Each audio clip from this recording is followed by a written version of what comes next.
An update right now. It's time for our parent-to-parent segment. Striking a balance between cost and safety when it comes to buying a car for a new driver is very important. It's what a lot of parents look to do. Motor vehicle crashes are the leading cause of death for kids aged 14 to 18. In fact, almost half of teens involved in a car crash die, according to the National Highway Traffic Safety Administration. So this is a very important decision that you're making for your teen driver. Here now to tell us more about it, Pam Mashburn, who's with Potential Magazine. She's the publisher, and Brooke Rocchio, right? Yes. All right, with Reinhardt Motors. That's a cute name. I like it. I didn't want to mess it up. Hey, this is what Potential looks like if you're wanting to find the magazine that we're talking about with more information about what we're talking about today and so many other things. This is the cover, Sweet 16. Those kids are out there with that beautiful car behind them, and that's one of the things that we're going to be talking about today is choosing a car that they like, of course. You want them to like the car, but it has to be practical. It has to be a good decision for the folks who are paying for it, too,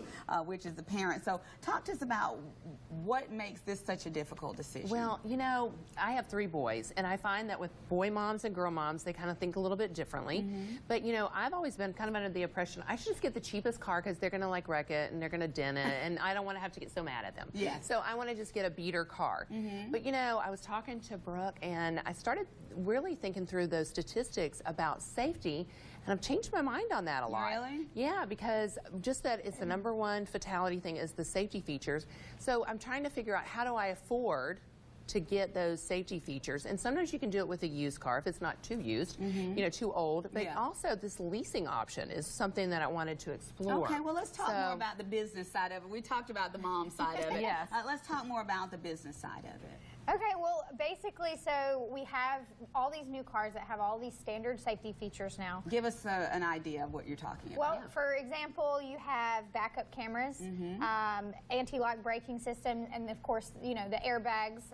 Obviously, they keep adding them on into different places. They're everywhere now. That's right, kind of a minimum, I think. Yeah, and that would be like, cameras, you can see most of those backup cameras kind of came out in 2012, so pretty much everything post that, they've kind of implemented as a standard feature in all the cars now. So you see a lot of those on pre-owned cars, but on like the new car side of things, there's Toyota Safety Sense and Lexus Safety System Plus, and those are standard features, including, you know, radar cruise control, pre-collision system with pedestrian detection. Which I love that, the pre-collision, you know, where it stops for you. Isn't that what that does? It stops so that you're not, To a certain extent, it can stop for you. Slow down. And try to mitigate some kind of an imminent collision, try to slow you down a little bit. And so it keeps you a lot safer. It's got a lot of safety features. A lot of them come standard now, and there's even more add-ons that you can look for, like blind spot monitoring.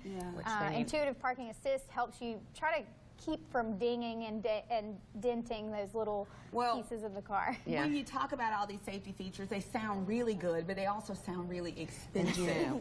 Oh yeah, but you know they also have the one where it keeps you from going out of the lane, which these kids with their cars I think is kind of important. But yeah, so how expensive is it? That's a great point, and that's what I was talking to Pam about, was the option of leasing. Leasing to me is probably one of my favorite things. I prefer leasing, and that's all I will ever do, probably, just because I can get that newer car at a lesser price. It's essentially like renting the car for a longer period of time than, you know, like a few days. You'd rent it for a few years, so you're not paying for the full sticker price of the car. You're only paying for a portion of the ownership.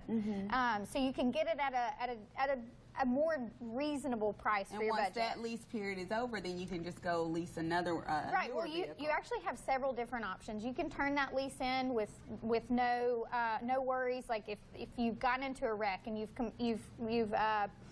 gotten the insurance to fix it, you turn that lease car back in, you don't have to buy it and hold on to that depreciated asset now it's been wrecked and it's got that on its car history. Yeah, see, think about that. All of a sudden it goes on the Carfax. But if it's a lease, you don't have to worry about the trade-in and the Carfax. Yeah, you just go, as long as you fix it, you know, I mean, it's not your car anymore, so you can just turn it back in. But if you do decide that you like it after that period, that leasing period, and say it's been a great car, it's got, you know, great gas mileage, it's got all these great safety features, it's what you want, you can buy it at the end of that lease.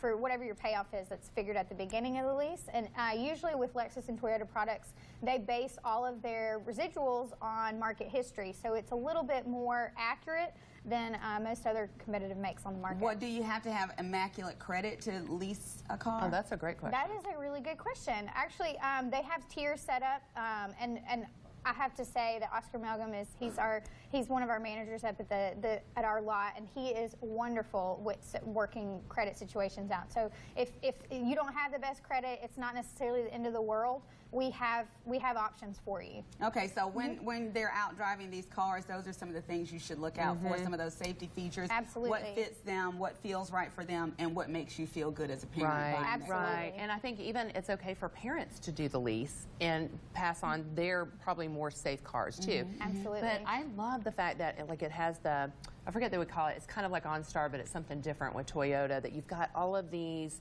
safety things, because let's face it, we're probably more careful drivers because we're more experienced. Yes. But our kids, they just don't have the experience. And we didn't, when we were learning to drive cars, we didn't have a phone that was so easily we didn't have accessible. all these distractions. Yeah, all We these did not- distractions. There are so many more distractions now, so many more cars out on the road. Absolutely. And all the more reason for you to make a good, solid decision Yes. for this first-time option. And did you Again, know that you can lease a used pre-owned car too? That was didn't. another cool Certified. thing.